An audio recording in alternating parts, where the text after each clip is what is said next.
shit about this. For the 9-6. Hey yo, my pen and paper cause a chain reaction. Good evening, ladies and gentlemen. Episode 60 of the Hard to Kill podcast. Tonight we have Captain Sarah Hutchinson. Sarah, how are we doing tonight? Good. How are you guys doing? Well. Where are you Doing good. Where are you tonight? So I'm at home, currently stationed in Camp Lejeune. So calling in from a little bit down south of Lejeune. Gotcha. So you live off base. I would too. I do not blame you. It's been a while since I've been to Lejeune, actually. I'm hoping the water has gotten a little bit better. Dude, there's nothing wrong with living on Lejeune. Come on, man. Yeah. Is that like something that's talked about all the time now? The whole water situation, because that's all that I see on the news constantly. It's really just on the TV, all the time on the TV around here. I don't know. It's probably just guys trying to get money out of it, but I don't blame. Okay. Where are you originally from? I'm from Marietta, Georgia, so right outside Atlanta. All right. I got the twang, so yeah, my family's from the South too, so I'm in Colorado, but born and raised here. But yeah, no, I got the twang, so I'm like, yeah, you're familiar with down there.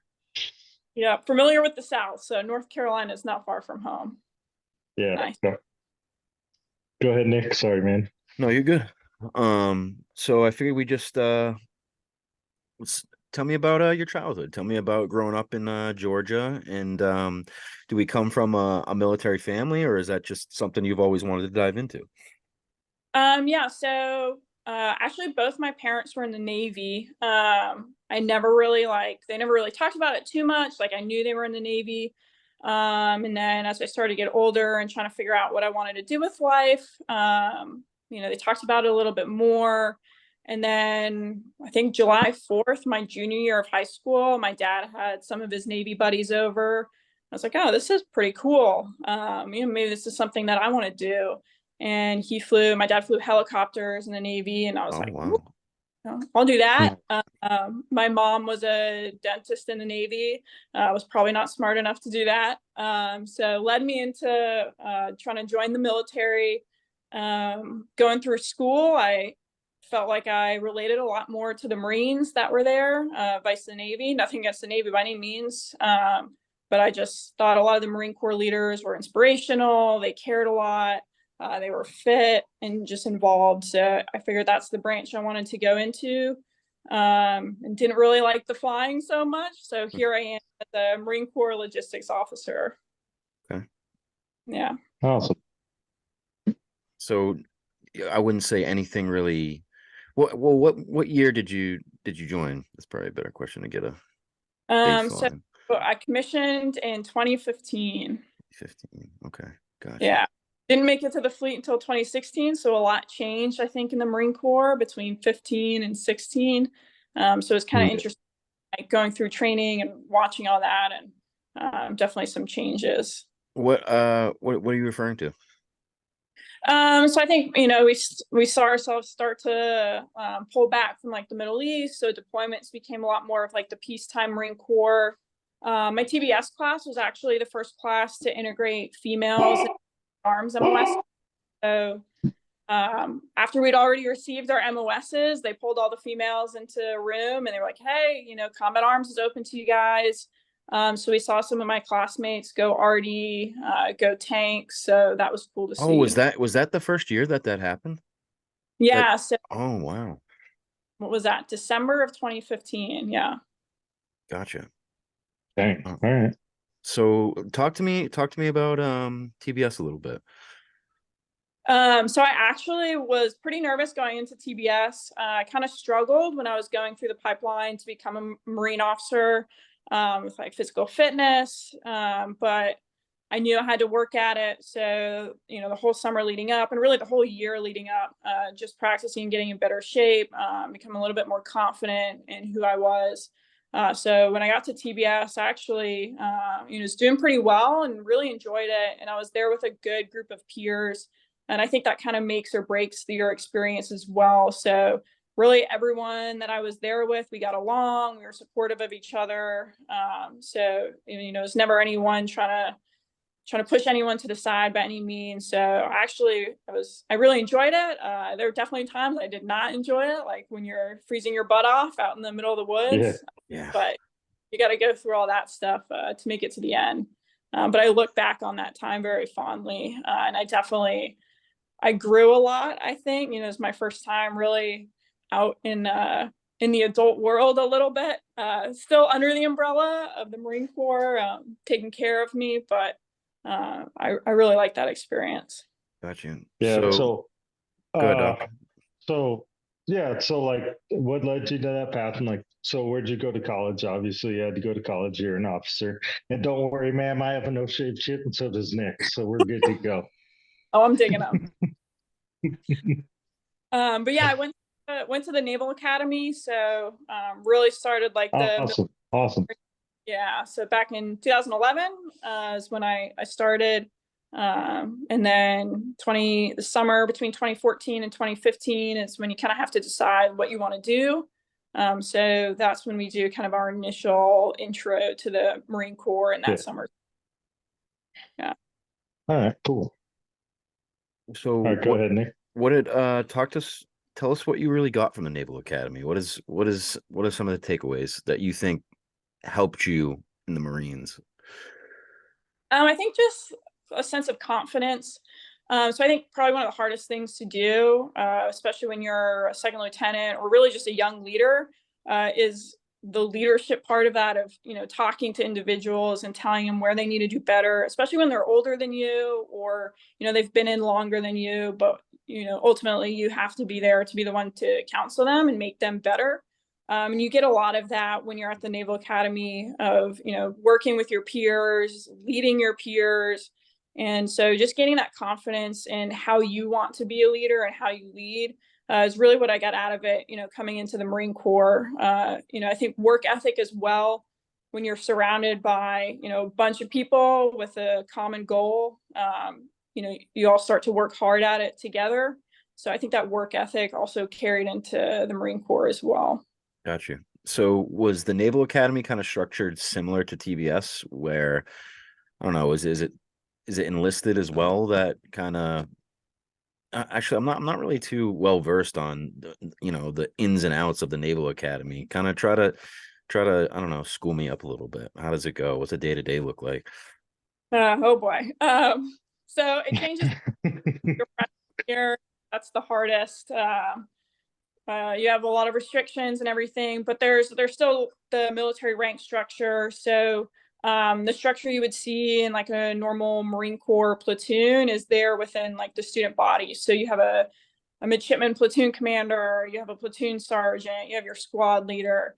And really they're there to provide guidance to the younger midshipmen, and you form up with them in the mornings, at lunch, in the evenings, and then, you know, throughout the day you have your normal college classes. But what you also have is officer and staff NCO leadership, both from the Navy and the Marine Corps side. So generally, you'll have a company officer, so there's like one captain or Navy lieutenant assigned to 120-ish midshipmen. And then if they're like a Navy lieutenant, they'll have a Marine Corps staff NCO. And if they're a Marine Corps captain, they'll have a Navy chief with them. Okay. Yeah. Yeah. It's like ROTC on steroids, basically. Yeah. What do you do? Why didn't you go to the Naval Academy? On top of that. Huh? Me? Yeah. Come on, brother. Yeah, I have two degrees now, but I also have that GED too. Gotcha. I wasn't a great student in high school, man. We've covered this. Come on, man. Embarrass me in front of someone I don't know. What's up, huh? So Naval Academy, TBS, and then did you do Expeditionary Warfare School and then Airborne, or how'd that order go? So Naval Academy, TBS, and then you go to your MOS school, so Logistics Officers course, and then headed out to Hawaii to my first fleet unit. Which was, heck yeah. Yeah. The best. Right. Yeah, and then after, you know, I got a lot of experience out at K-Bay. After that, I headed to Expeditionary Warfare School for a year in Quantico.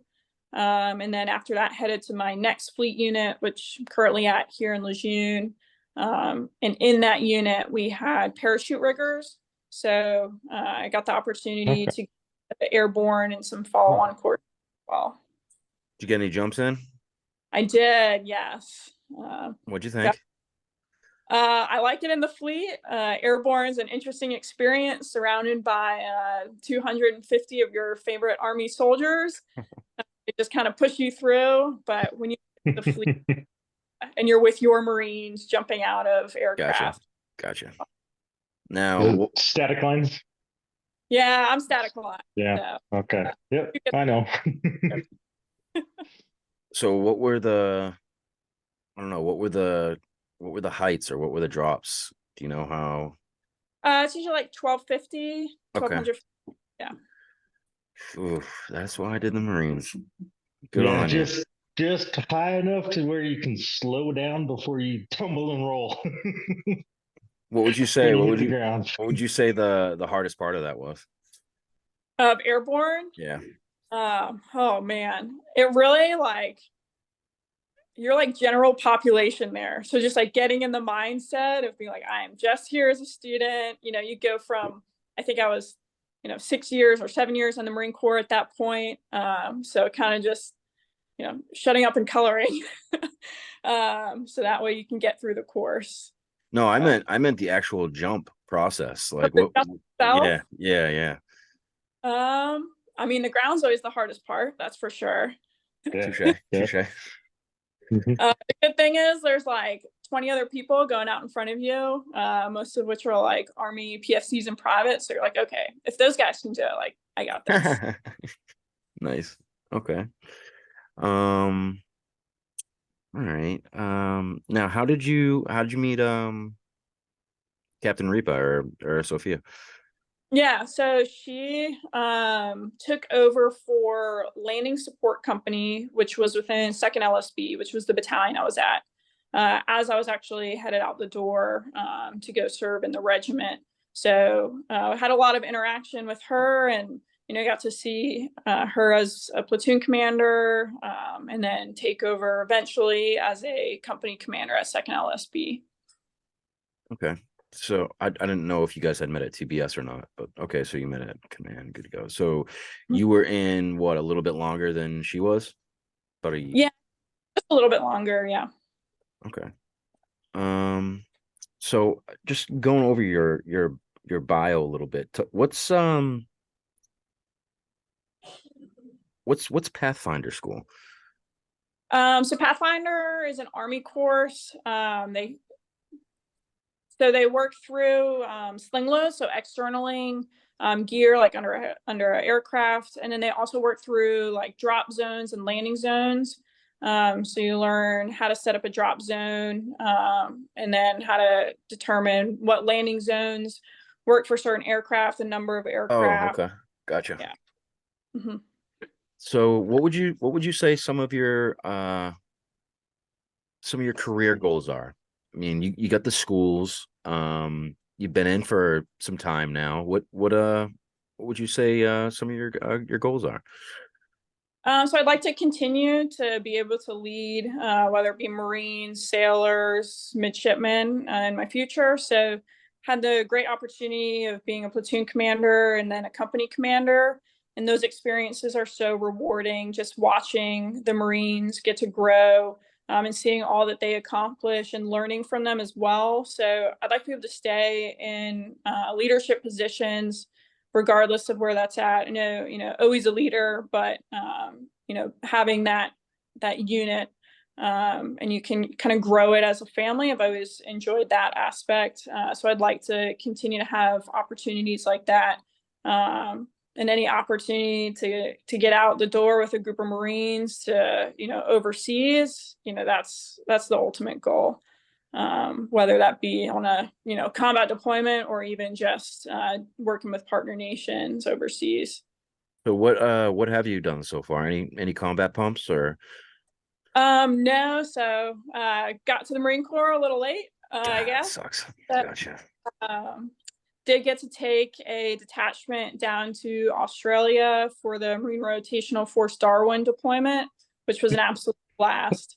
So fell under the ACE there. So I was working with aircraft and supporting aviation operations. Okay. What was a takeaway from Australia? So I learned a lot, kind of being I was the LOCO within the wing, so I was kind of one of one. So you have to really rely on your Marines to give you feedback and to provide you advice. Since no one else really understood what we did, they just knew the result of what we did. So I really just learned how to rely on, the NCOs and my staff NCOs, and be creative in the way we solved problems, because we're pretty much out there. I would say like by ourselves, but it's harder to get things done when you're away from home base. So learned a lot about leadership and a lot about the capability of the Marines, especially when they're put into a challenging position, and really watching them get creative and come up with their own solutions. Gotcha. What do you laugh? Yeah, go ahead, Doc. No, so I just have to step back for a second. Did you get a lot of shit for going through the Army schools, especially being a captain or an officer, period, in the Marine Corps? Were your Yes. guys giving you hell, and I'm sure the Army did, because they're just jealous that, I mean, yes, I'm a Navy corpsman, but I spent my time with the Marines. That's why I joined. Oh, So yeah. I'm sure they gave you hell. Yeah, but we did this to them. Yeah, I think it was all, I'm going to say it was jealousy. We'll go with that. But, a good group of guys. And the Pathfinder course I went through with the National Guard. So newfound respect for the National Guard, understanding what they do. So that was cool. Nice. So Okay. you brought up staffing and NCOs and NCOs. So a question that always, I don't know, interests me is how do you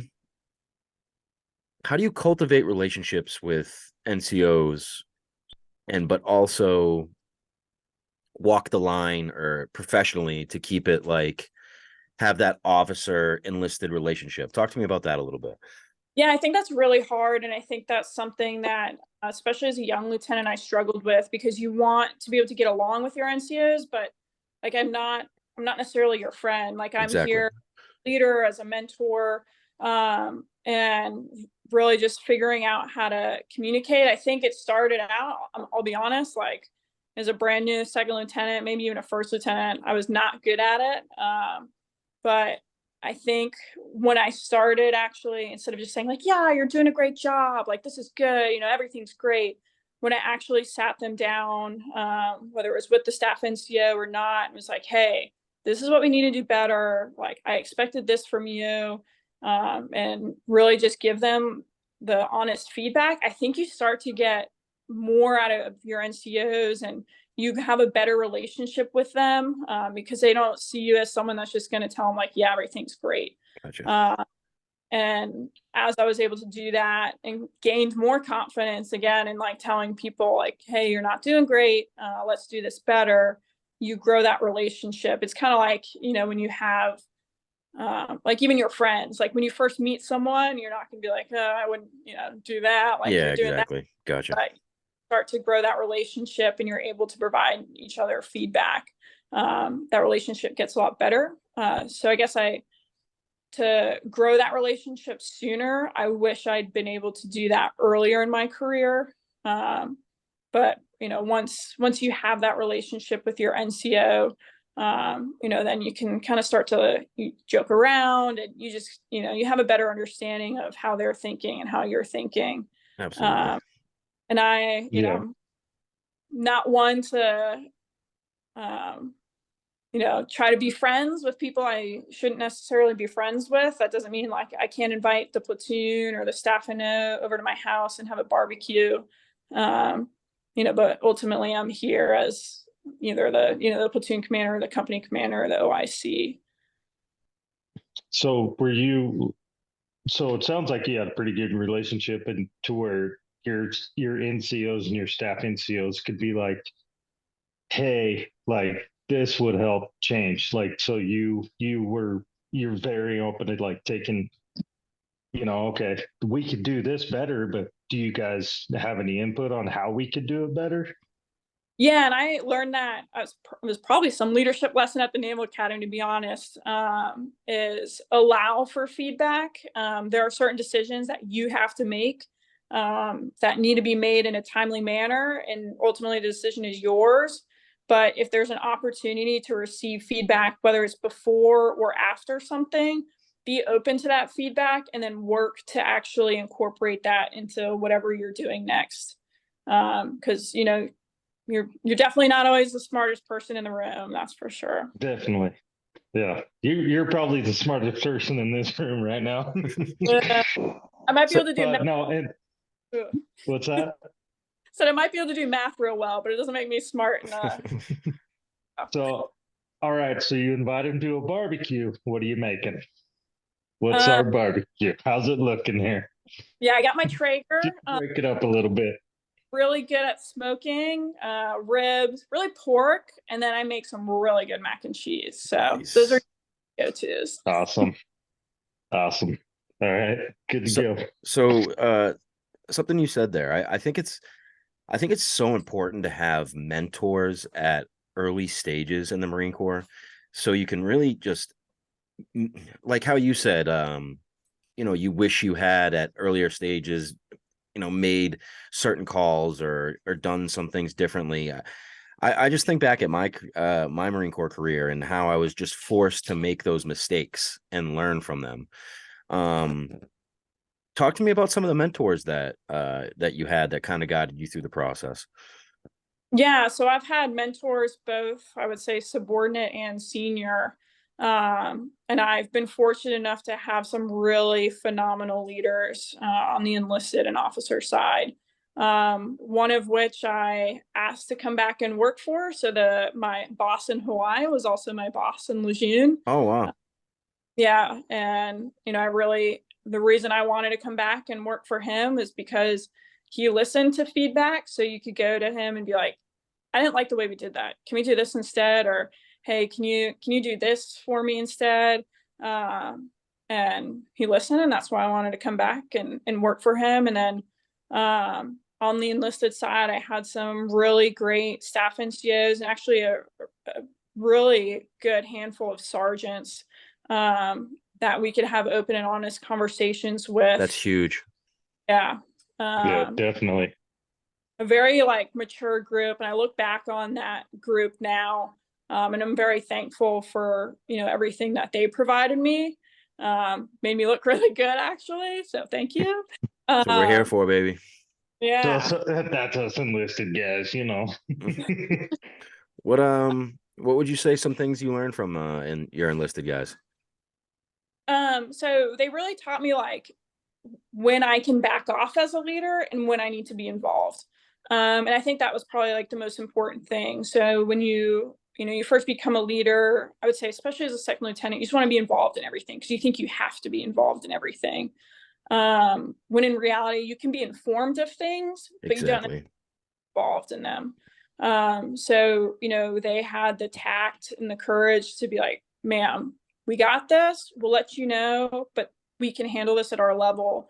And because sometimes it feels like you're cutting us off at the legs when you do. I understand that completely. Yeah. And I really appreciate that they had the courage to come up to me and tell me that, because I honestly would never have known. And when you do that as a leader, you take away their potential for growth as well. Yep. If you're doing everyone's job, then they don't get to do their job and learn from their job. So would you say you're trying at a when you're a second lieutenant, first lieutenant, you're trying to control everything so everything just goes perfectly type deal? Yeah. I can understand that. Yeah, and I think now I have the perspective of hey, it's it's okay if things don't go the way you planned, as long as we're executing this thing safely. Okay, we learn from it. We don't make this time hack. Okay, what did we learn from not making that time hack? Or this fell through. Okay, what did we learn? And I think it's easier to learn that way than me telling you the answers or providing too much guidance, because we got to have creative thinkers too. So Absolutely. Yeah, and that's I've brought that up before, but like, how do you learn? You learn by failing. That's how you learn, and you gotta treat it as too, like, okay, yeah, we failed, but nothing catastrophic, but we failed. So what did we all do wrong? What did I do wrong? How can we all as a group fix this? Because that's how you learn in life. I mean, you have to fail to learn, really. Yeah. Would you say as you like progressed in rank, you kind of learned how to utilize the team aspect a little bit more though? Yep. Delegating, getting the team together, communicating. I think that's a hard thing too, is like the communication piece for some people. I know, especially myself, like getting all this information and just being like, okay, I got to like take care of all this stuff now, instead of taking the time to get like the team together and be like, okay, this is what I know. Like, let's talk about this. So, now I think I've gotten a little bit better at communication, hopefully. And just letting people know what's going on so they can start actioning things that maybe you don't even know needs to happen. But they know that, if we say, hey, we're going to the field in 2 months, like, okay, we're doing gear inspections, like that's, all the Oh, I stuff. missed those. Oh yeah. Yeah, definitely miss those. Come on. So you kind of joined at a tricky time. I mean, what we're going through right now, say the least, but how would you say COVID affected you guys? How did it affect your career, professionally? How did it affect you as an officer? Yeah, that's a tricky one. So I think it was tough. So I was actually in school when COVID first hit. So that was, we're in the school setting, not a big deal, but made it back to the fleet in July of 2020. So we were still kind of doing that. Can we PT together? Can we all be at work at the same time? And I Oh, think they were making you guys not PT together? yeah, so we weren't doing PFTs, we weren't doing CFT. No one really knew how to tackle it. And that was actually like right when I was taking over company command. So it was really hard to, get everyone together and do the normal like company things together. So really finding a way to create cohesion while still following the rules was, you had to get creative. So, dropping stuff off at people's houses if we need to. Mhm. Hey, I'm your company commander. I know we can't PT together, but here I am. So I think you just had to get creative about how you led. It was definitely difficult. Would not recommend. And I think we suffered a little bit as an organization, but I think the world suffered as a whole. But Definitely. yeah, it was difficult to create that camaraderie, continue to hold people to standards, and then really just communicate and get the mission done. I But can imagine. Jeez. yeah, it was still, we're Marines, so you adapt and overcome. There it is. There it is. There it is. Yeah. Uh, So, we were so still do making. you think? So, do you think that like changed the way you lead and like made you stronger because you had that wall in front of you? Yeah, so actually felt like I had to interact more with like the Marines and the families, checking up on them or just like getting to know like, okay, you've spent, 6 months holed up in your house with, your wife and your 2 kids and, and maybe they're driving you crazy. Like, let's talk about it. Yeah, how's it up Uh, here? yeah, so definitely like having the family conversations with Marines, I got more comfortable with because it affected a lot of people's families, whether relationship wise, financially, or whatever it may be. So just having those tough conversations, had to do a lot more of that, I would say, during the COVID era. Gotcha. Okay. So another thing that's kind of new to our era. Talk to me about social media. I mean, when I joined, it was frowned upon, to say the least. It wasn't, Yeah. accepted at all. Your phone stayed in your pockets, and if you got a picture, you got it on the low. On Something the that, Yeah, low. I think used appropriately, it's great. But I've seen it not used appropriately, and it give me an really, example. Give me an example. I've seen people think Snapchat just goes away. It's Oh, not follow you, and people like that can follow you. yeah, So doing something Yep. stupid, social media, like, yeah, um, don't think you're gonna get away with all that stuff. So that's that aspect of it, of informing people. You're always under the looking glass. But I also think we're doing this podcast because of social media, and people are like-minded people or open-minded people are able to link up and discuss hard topics because of social media. And I think some of us are more informed now because we're able to see the news, or see a clip of something that affects us or affects the definitely, world. definitely. So I think it's a good Yeah. tool, but it's definitely a fine line, and it's definitely hard Yes, it is. when you got TikTok in your pocket or whatever, and Yeah, we're in the office, or we're out in the field, or we're trying to do something, and Marines pulling out and their phones, and using social media. But I think it's a good platform, and I think if when it's used appropriately, it's definitely beneficial.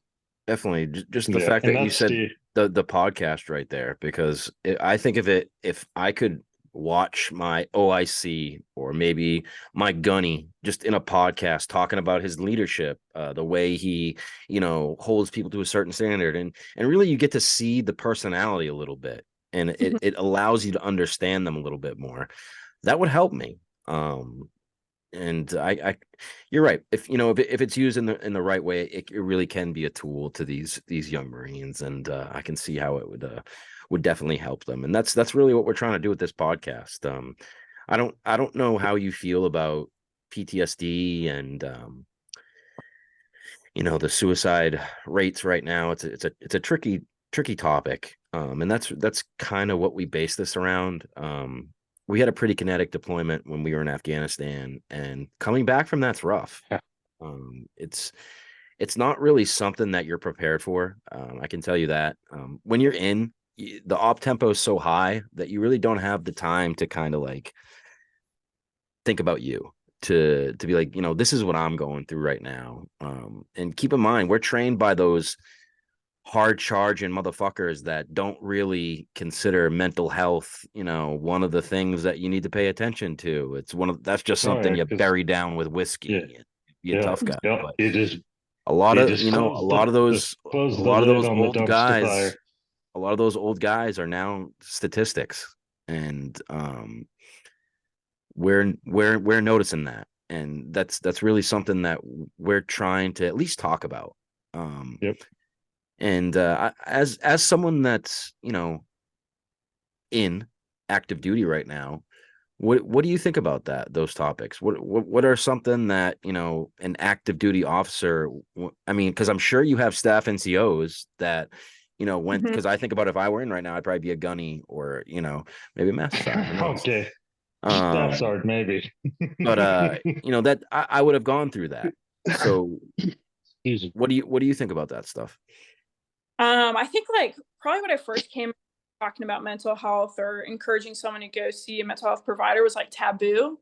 And I think that's changed a lot in the last 7 years, and really encouraging people to actually go talk to someone, or encouraging them to open up. See that a lot more, and I think that's helpful. I think it's tough sometimes, and my peer group, where we do have all these combat vets, and honestly, I can't relate to it, but I can listen to what you have to say, and I can encourage you to go talk to somebody, or find a group of peers, whether you know them or not, to go and, discuss things with. But it is definitely harder when, you don't have that experience, but you're Sure. trying to one that does have that experience. Mhm. But I think, just in the, 7 or 8 years, seeing mental health talked about, and then seeing staff NCOs that have, sought mental health providers actually speak openly and tell their Marines, like, hey, this was a great tool. I use this. I think it changes the mentality where people are no longer like afraid to be like, yeah, I had to get like talk to somebody, where it's actually encouraged.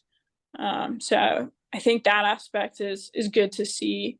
And so that's a change in the right direction, but there's still definitely a long way to go. Definitely. Yeah. Mhm. Yeah.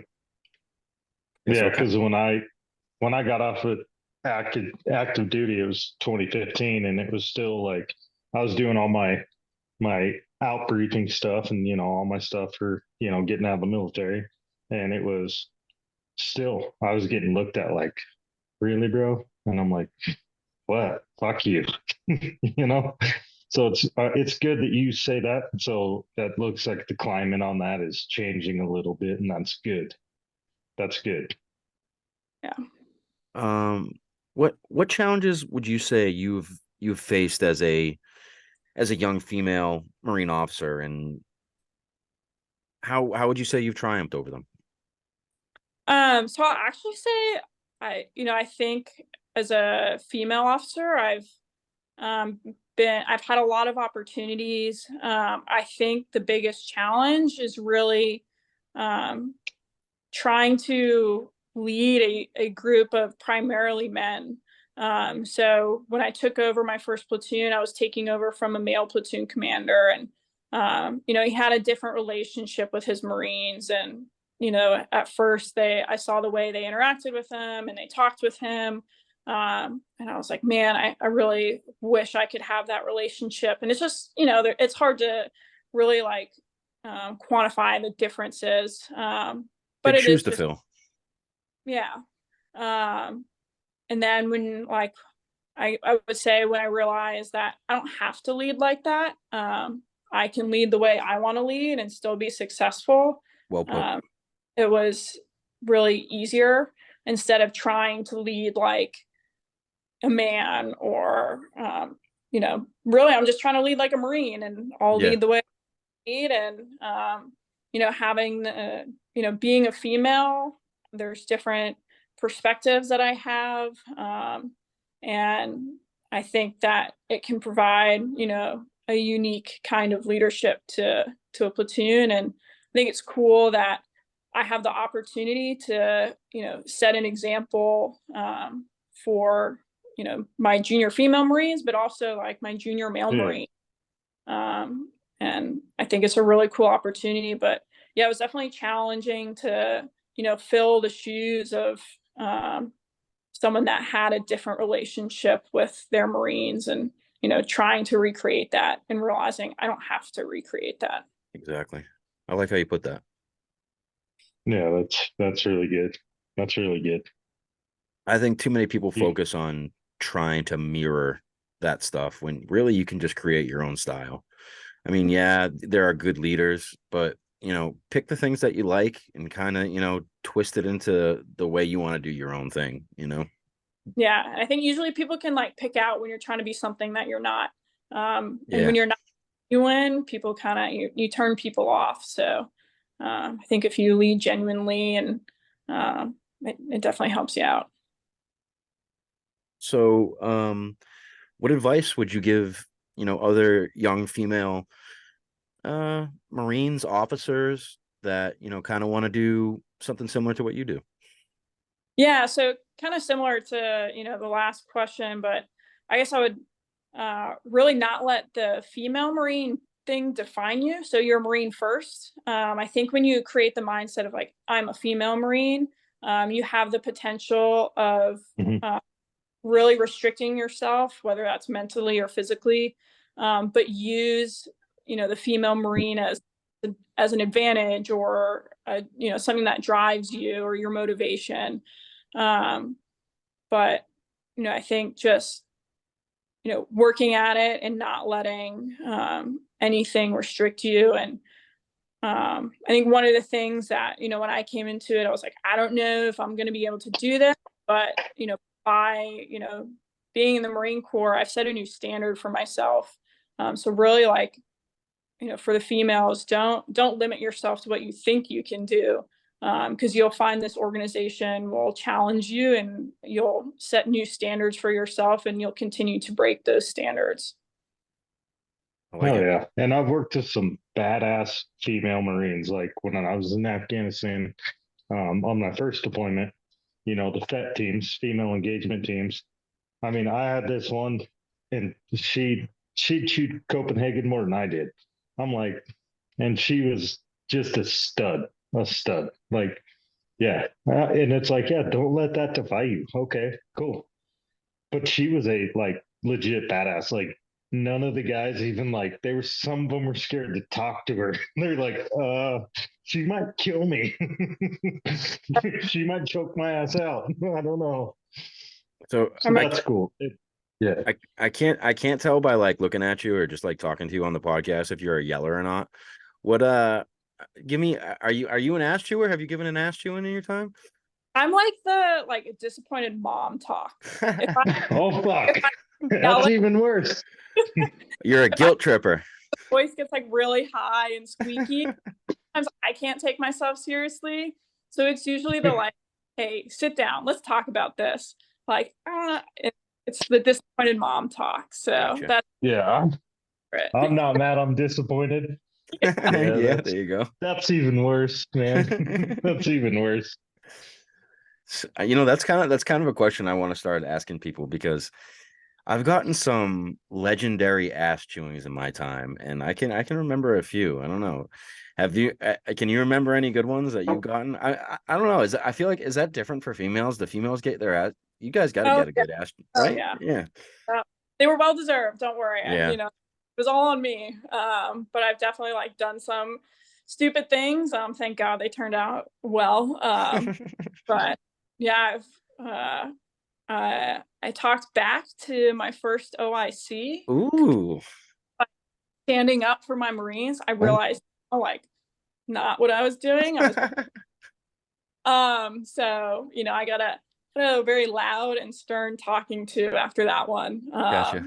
I probably should have lost my job, but thank God, thank God I didn't. Yeah. I definitely made some mistakes, and earned some good stern talking tos. Gotcha. I I was a doc. Yeah, I had a few too.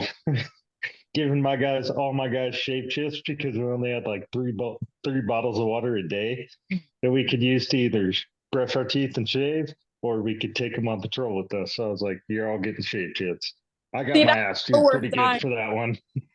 At least you had a good argument there. Mine was not backed up by anything. At least you know that. Yeah, fuck it. Like I said, you got to fail to learn, right? Yeah, Mm-hmm. that's valid. You got to mess up to learn a lesson. So are there any what are the whispers on the I don't know for you it's the for us it's the Lance Corporal underground, for you it's like the Lieutenant underground. I don't know, are there any big things coming down the line in the Marine Corps? We're not tapped in. Are there any deployments maybe coming up? Give us some of the rabble. I don't know. You're plugged in. We're not. I mean, honestly, you probably see a lot of it in the news. So, everything that we're doing is like, when it's on the news, like that's the war that we're fighting. Really, is that information stuff. So, it's over here, it's a lot of Europe stuff. Exercises over in Europe. So whatever, people want to take from that.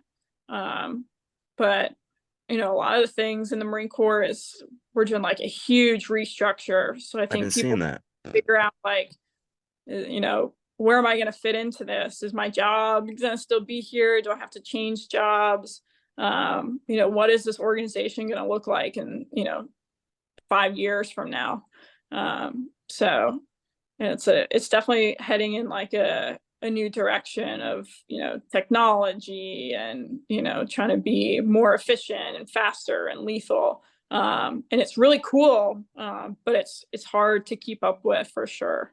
So we're definitely like war nerds, and I follow a bunch of blogs over in Ukraine, and to see how warfare has just progressed and upgraded to a certain degree. I mean, they're using drones to drop ordnance in some situations. It's crazy. It's wild. And I'm just curious how the Marine Corps is, keeping up with stuff like that. I'm sure jobs will change, billets will change. I mean, me and Doc were talking about how they're getting, I don't know where we heard this from, but they're getting away from mount town exercises in the Marine Corps, and they're restructuring infantry tactics and a lot of stuff like that, which is, I can see how that's kind of scary for guys that are active duty. Just as you said, they're worried about, where they're going to fit in with something like that. And I can completely understand that. But how Yeah, long? definitely shifting towards like smaller and more specialized units. So, I think people are like, am I specialized enough? Like, I can stay around. Well, you guys are Marines, so you're definitely special. But yeah, sorry, ma'am. Go ahead. So how much longer do you foresee being in Lejeune? Is that something that's going to be a long time, or do you think you'll bounce out to the West Coast ever? So I actually got orders right now. So here at the end of June, up to actually back to my alma mater, to go instruct for a little bit. And then we'll see from there. So West Coast or 1MEF is the one place I haven't been yet. So Oh, really? yeah. You haven't gone at all? I started in 3MEF and here I am in 2MEF. So I would not be opposed to heading out to California and seeing how they operate out there. That's awesome. It's the best coast. So saying. Yeah, I'm sorry, Nick. I didn't mean to hurt your feelings, buddy. No, It is the best I coast. agree. It's absolutely gorgeous out there, and I wish that I was. For some reason, I was always, when I was in the Marines, I was always trying to stay close to home. For some reason, I don't understand why. Because I wish that I would even take 29 Palms, dude. West Coast is awesome. There's so much better things to do out there. There's better deployments to jump on. It's everything's better out there. To me. I mean, I don't know. I mean, I'll tell you, yeah, there is. There's a whole lot more fun out there. So, okay. Talk to me about. So, Go ahead. sorry, You're good. go ahead. No. I was. Fuck. Go ahead, Nick. I'll shut up. So you can always tell Doc is getting antsy and he has something to say when he starts getting like, he's got a pen in his hand and he starts moving with his hands. But I'm used to writing shit down, bro. I was gonna just really kind of pick your brain on your leadership style, how you motivate NCOs, staff NCOs to get the job done. What are some of your tactics to get the time hack done, and in a orderly manner, if you will? What are some things that you implement? Or, sorry, this is like a three-pronged question, but what's your leadership style? So I think I really rely on the leading by example piece. So I told you I'm not a yeller. So if I think if I'm working hard on something, like the expectation is everyone else is. But if they see me, headed home and things aren't done, like what example am I setting? So if, as a leader, if we are setting the example that we work hard, we play hard too. But, we get our shit done, then I think that's the best tool that I use. I think it's easier in certain situations to motivate people. If, it's a physical job that you get it done, like, hey, we got to move, you got this pile of stuff from here to here. Like if we're all going to work hard at it, then, that's easy. But if it's more in like the planning efforts and it's like, okay, everyone's got to go get like all their shots at medical. If I'm not, if I'm still on the hit list, like, what Yeah. example setting. So I think like the best tool that I use is really just leading by example, and whether that's physical fitness or work ethic. I want to be the one that sets the standards, and I want to be the one that holds my Marines to the standards that I set. Badass. Do you PT with your Heck guys? yeah. So as a company, we did a little bit more. Right now in my current billet, we're a little bit disaggregated. But we try to get out there, Good word. bench and, PT, whether it's, it's not always as a shop, but we'll get a bunch of guys out during lunch and PT together. Whether we're doing the same thing or not, we're out there at the hip box, lifting weights, picking things up, putting them down. So Wait, yeah. wait, is that your gym? The hip box? Yeah. We got the little like box outside the building we work at. Oh, gotcha. Yeah. Gotcha. So has the CFT changed recently? I heard something that they restructure. Talk to me about the CFT. So the CFT is still the same. I have heard rumors that they're going to combine like the PFT and CFT Yeah. to the Army, and that will just be run twice a year. So they'll go away with the PFT, they'll go away with the CFT, and it will just be like one combined event. I think I'd like that better. Yeah, so I think it's like a 2-mile run, pull-ups, push-ups, a bunch of, I think maybe it's 5 different events or 8 different events. I can't remember, but it'd be interesting to see. So yeah, which do you prefer? So I'm a like PFT person. I like the 3-mile run, so I'm probably not in the majority here. No, I'm right there with you. The CFT run breaks me off every time I did it. I know it's the worst. Like, what is it? A combined maybe like 8 minutes. The worst. Not fun. Not fun.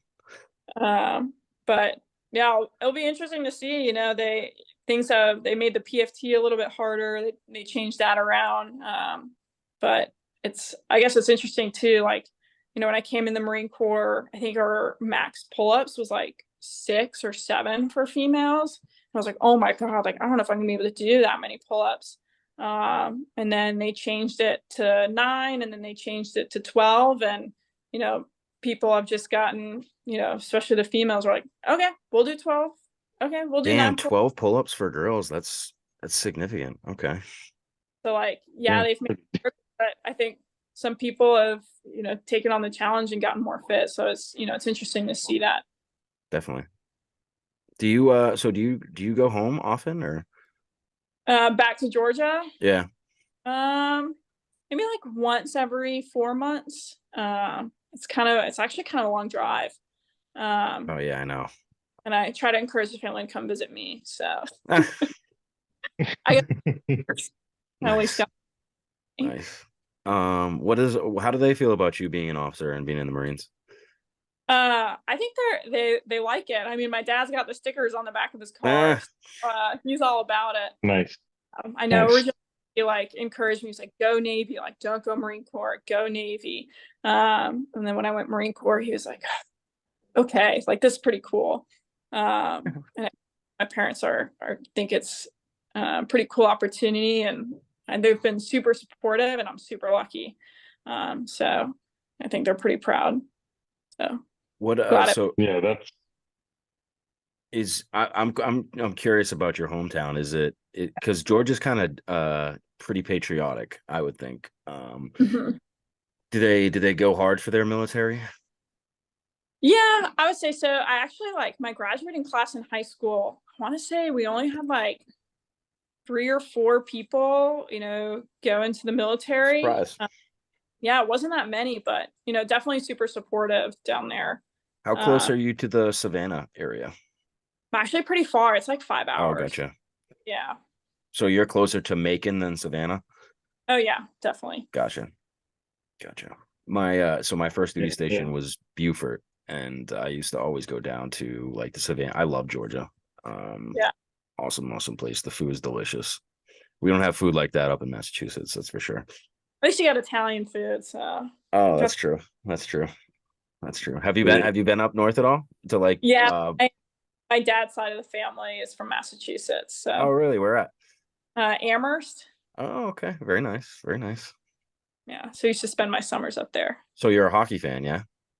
I am. Yeah, I I saw actually that. played ice hockey when I was in school. So Damn, scrappy. That's not easy to do.